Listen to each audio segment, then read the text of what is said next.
Voler plus haut, toujours plus haut, jusqu'à tutoyer les sommets et s'inviter au banquet des neiges éternelles. Tel est le pari audacieux que relèvent les pionniers les plus téméraires des débuts de l'aviation. Mais faute d'une motorisation suffisamment puissante de leurs frêles aéronefs, les pionniers du plus lourd que l'air n'évoluent qu'à la périphérie des massifs montagneux et, prudemment, se contentent de les contourner. On est en 1910, on est en France. C'est en France que convergent à peu près tous les fanas et tous les passionnés d'aviation. Lorsque Géo Chavez, qui fait partie de ces passionnés, décide de se lancer dans les records d'altitude, il monte à 2800, 2850 mètres, il bat un record, et après tout, quand on est capable de monter, on se dit on est capable de traverser. Le challenge, c'est d'aller de Suisse, de Brigue, à Domodossola en Italie, en passant au-dessus du Simplon.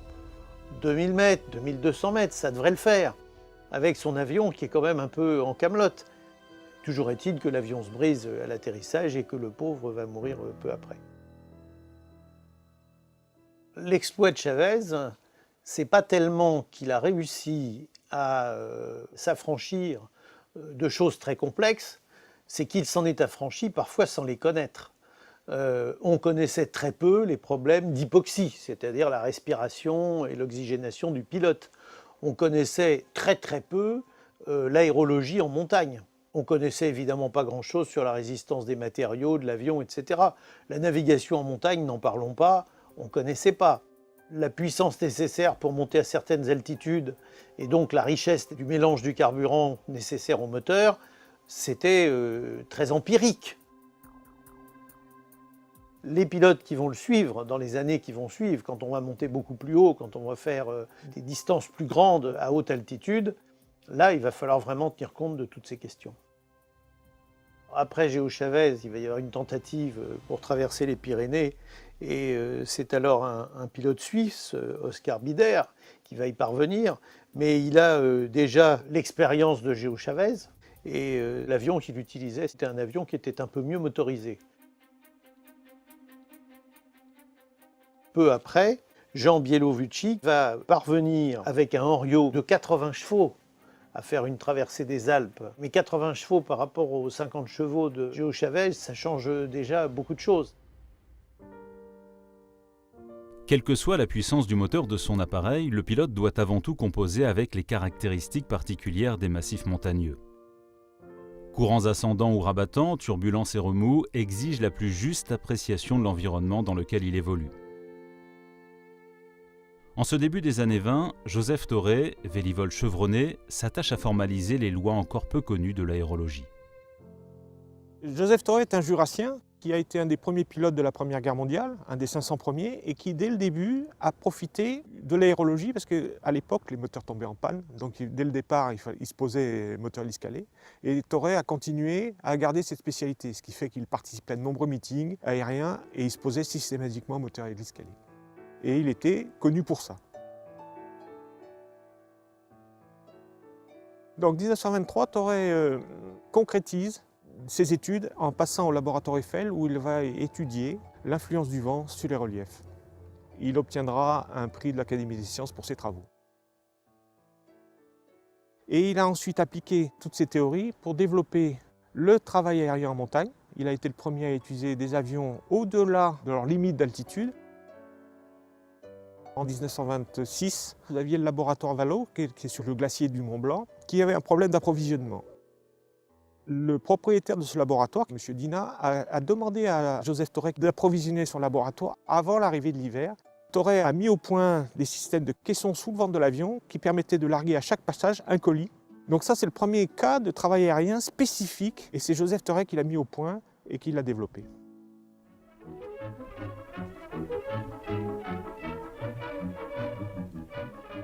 Ensuite, il a été mandaté par le ministre de l'Air pour développer l'aviation légère pour qu'il passe des records. Donc ses premiers records ont été des records de distance, mais surtout il a fait des traversées des Alpes dès 1926 avec des avionnettes de 40 chevaux la première fois et de 25 chevaux la deuxième fois. Donc il faut se rendre compte que c'est des moteurs qui sont très peu puissants pour l'époque, puisque les traversées des Alpes jusque-là se faisaient avec des moteurs 700 chevaux.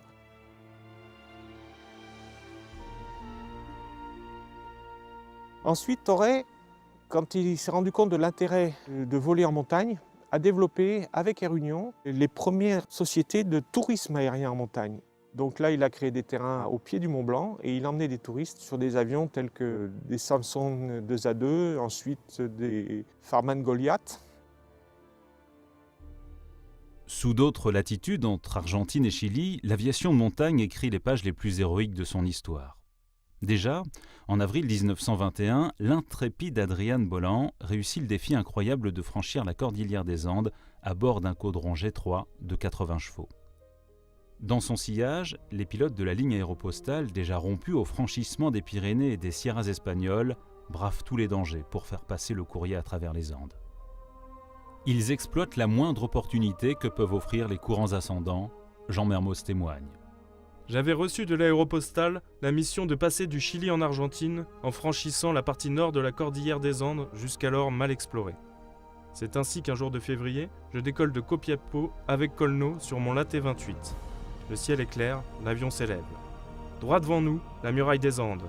Gigantesque barrage de 6 à 7 km de hauteur étalé tout le long de l'horizon. L'avion est vieux, il plafonne à 4200 mètres. La muraille est à pic et le passage le moins inaccessible se trouve à plus de 4500. À perte de vue, des cimes blanches, magnifiques, scintillent au soleil. Heureusement, le vent d'ouest souffle avec violence. Il faut essayer de l'utiliser. Nous ne pouvons plus tourner ainsi sans agir. Enfin, un courant ascendant nous emporte vers un couloir que j'avais repéré. Nous passons. La chance est avec nous.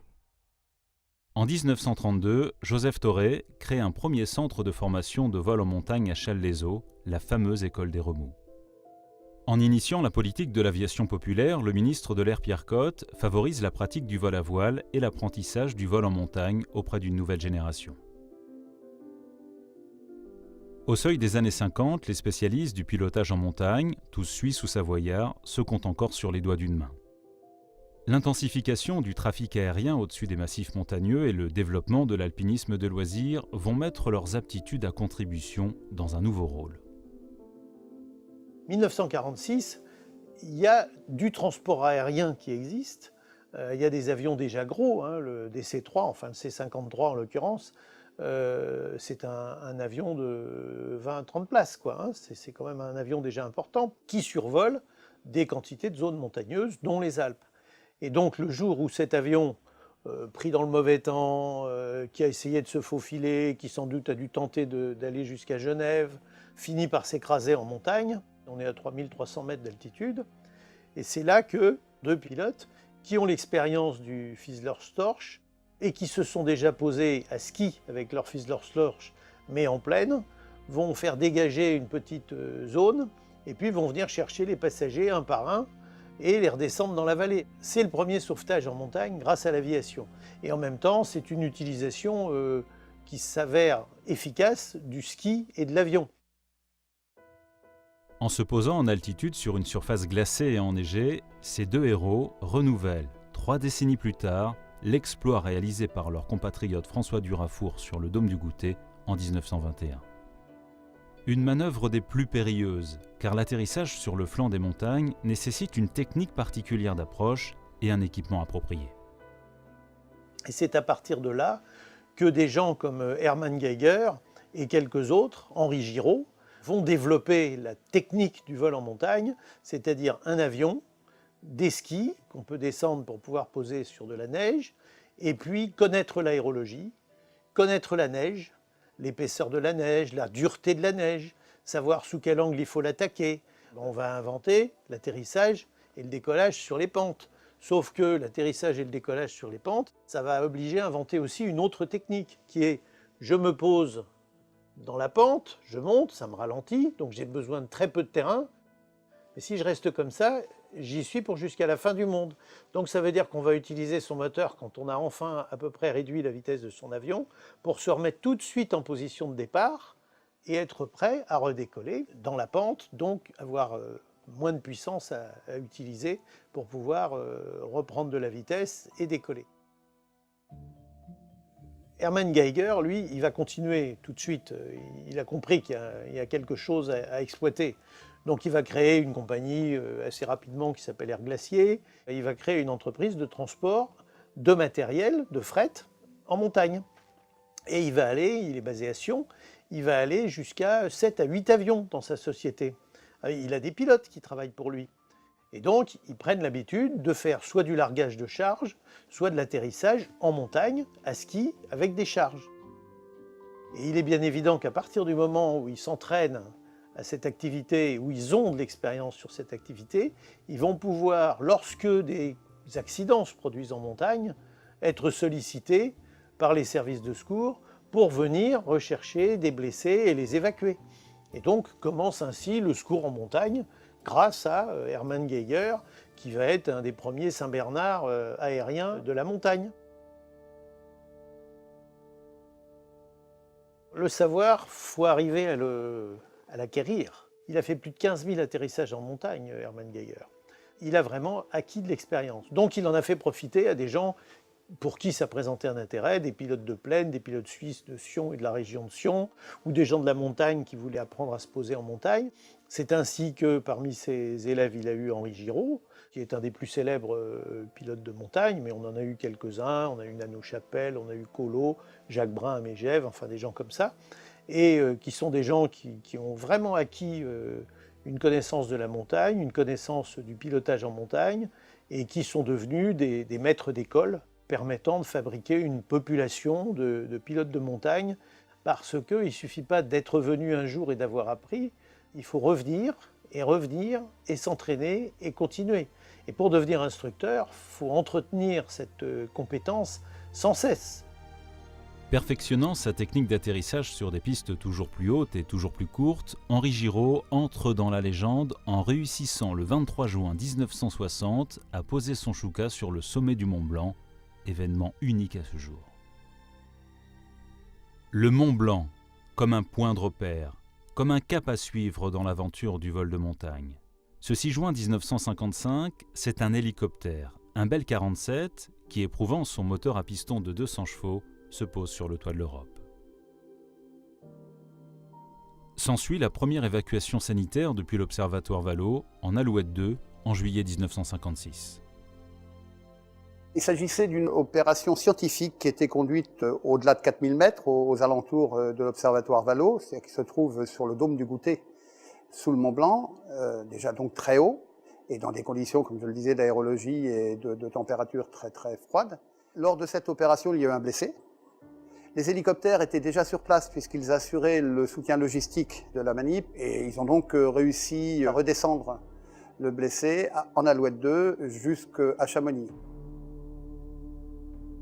À cette période du début des années 50, l'hélicoptère a une place très ponctuelle également dans les secours en montagne. Généralement, on ne l'appelle pas au secours. Il se trouve dans le coin parce qu'il est en train de remplir une mission quelconque. Et on profite de la proximité de l'hélicoptère pour lui demander d'intervenir, demander au pilote d'intervenir sur un secours. Affronter en plein hiver le massif du Mont Blanc qui ne compte déjà plus ses victimes de l'été, ce fut certes de la part de Vincent Don et d'Henri une entreprise d'une coupable témérité. Mais il est de tradition, et c'est l'honneur des montagnards, de tout tenter pour secourir quiconque est en détresse. Le drame de Vincent Don et Henri, qui étaient deux alpinistes qui sont morts hélas dans le Mont Blanc, sans qu'on puisse les en sortir, c'est ce qui va faire avancer le plus le concept du secours en montagne dans ce pays, avec la globalisation et l'organisation des secours en montagne. Après les polémiques qui ont eu lieu lors de cette terrible affaire, le gouvernement a sorti une circulaire qu'on appelle maintenant la loi montagne, dans laquelle l'organisation des secours est dévolue au préfet. Une des conséquences importantes à travers l'organisation des secours a été la création d'unités spécialisées d'hélicoptères de la protection civile et de la gendarmerie pour être plus près des massifs montagneux et donc pour intervenir plus facilement en montagne. Une caravane de secours pour monter, par exemple, sous le Mont Blanc, là où se trouvaient Vincent Don et Henri en 1956, on va mettre minimum une demi-journée.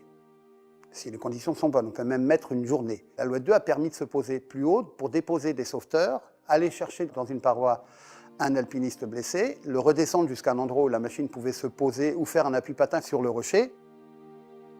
Avec l'arrivée de l'Alouette 3, qui a un grand habitacle très large, très pratique, on pouvait envisager d'emmener plus de monde à bord. On va pouvoir envisager d'autres solutions Et la solution majeure va être le treuil.